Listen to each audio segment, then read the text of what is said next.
Hello, evening. I'm hoping today that my internet's not going to break up. That's what I'm hoping for. So, I've been reading lots of stuff around pain, right? Because obviously I do this every single day. And I'm 100% convinced that you can change anyone's pain. And I know I can because I do it.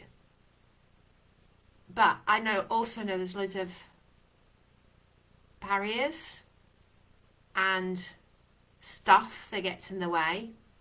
And it's very difficult when you've been told that you have arthritis or you have God crumbling discs. Don't let me hear that.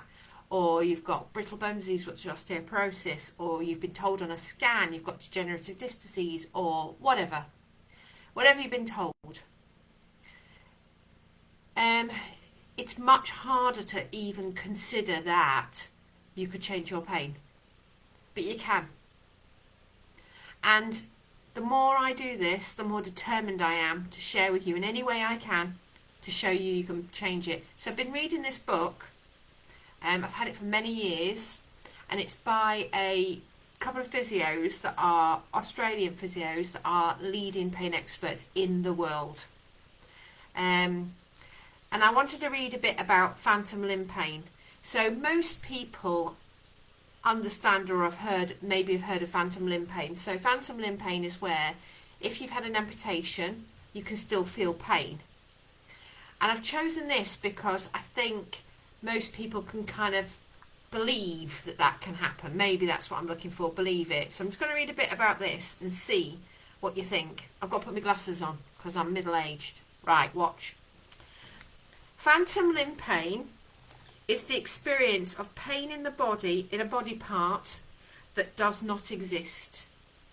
70% of people who lose a limb experience phantom limb pain. 70%. That's massive. It's not called arms and legs either. Phantom breast, penises, tongues have been reported. We believe that all pain sufferers could benefit from knowing more about phantom limb pain. One of the lessons comes from the apparent realness of the phantom limb. It can itch, tingle and hurt. The phantom limb symptoms worsen when the person becomes stressed. Worsen when you become stressed. Just remember that. The symptoms worsen when someone comes close to where the body part would have been. Some people have reported feeling rings on phantom ring fingers, old surgery sites, and hands still clenched as though on a motorbike handlebar. Some report phantom legs that can't stop walking. Now this is all in a limb that's not physically attached anymore. Pain after an amputation is usually more severe if the pain before amputation. This is a type of pain memory. So, lots of people who have amputations have them electively. So some people have them through trauma, and it depends on whether they're aware of the trauma or not. But people have phantom limb pain who maybe have diabetes, something like that, or what we call peripheral vascular disease, so where the veins shut down. All right, so they might have tried to save the limb for a very long time, so they would have had lots of pain. So the more severe the pain was before it was amputated, the more severe the pain is afterwards. So the brain's holding that memory of the pain. Phantom limb pain tells us about the representation or the map of the limb inside of the virtual limb.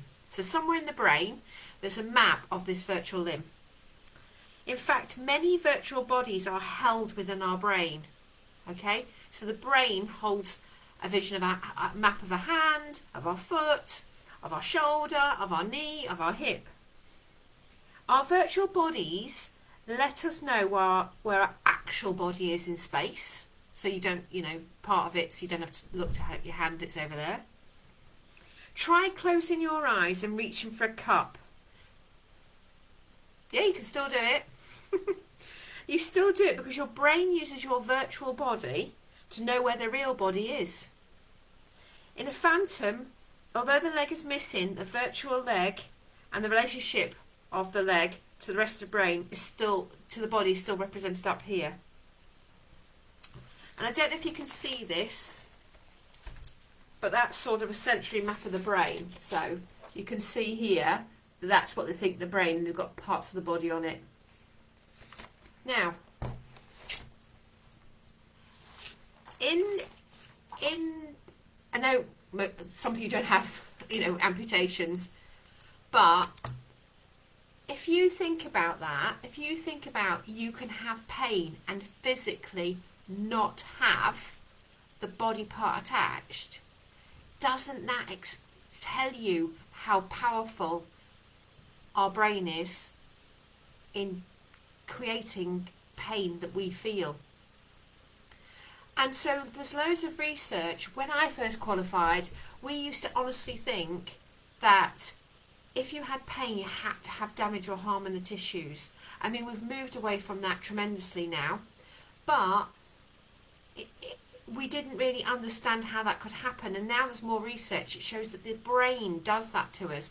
But when you experience pain, it's always the brain that decides whether you're going to have pain or not. So your brain, if I say I cut my finger, which paper slices are really sore, aren't they? What I'd do is I'd get a stimulus from my tissue and I'd look down. Ooh, what do I do when I've got paper cut? I know they hurt because I've had it before. So I immediately go, oh, that's going to hurt. And that's what I'd say to myself. That's going to hurt.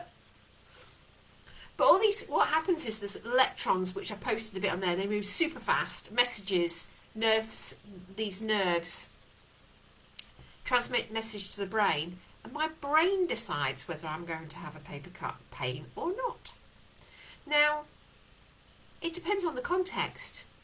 If I'm sat at my desk and I'm writing something, I'm going to be very distracted by that paper cut because it's important and I've hurt it. But if I was out, I don't know, if I was running away from a wild bear or I was having a fantastic time, the time of my life doing something amazing, I'd pay no attention to that paper cut. It would nowhere near be as painful. So pain's also got to have context. All right? I know this is loads. I'm still getting my head around it.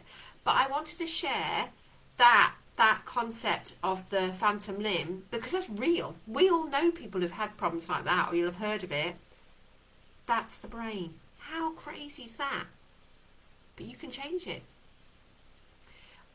This is a side, but one of the things they often do with, if you're curious, is that what they do with phantom limb pain is they've got this really good thing, mirror therapy. So they trick the brain into thinking and looking and feeling at the remaining hand or foot, and that's how they change it. Now there's loads and loads and loads of ways which we can change pain, and there isn't one size fits all, and it takes time, and you have to be very open to allowing yourself to explore the ideas of changing pain, depending on your pain situation, depending on you, depending on what's going on. But I hope that was interesting. I find it fascinating. And, if you've got any comments or thoughts, feel free to share. Happy to have a discussion. All right, I'll see you soon.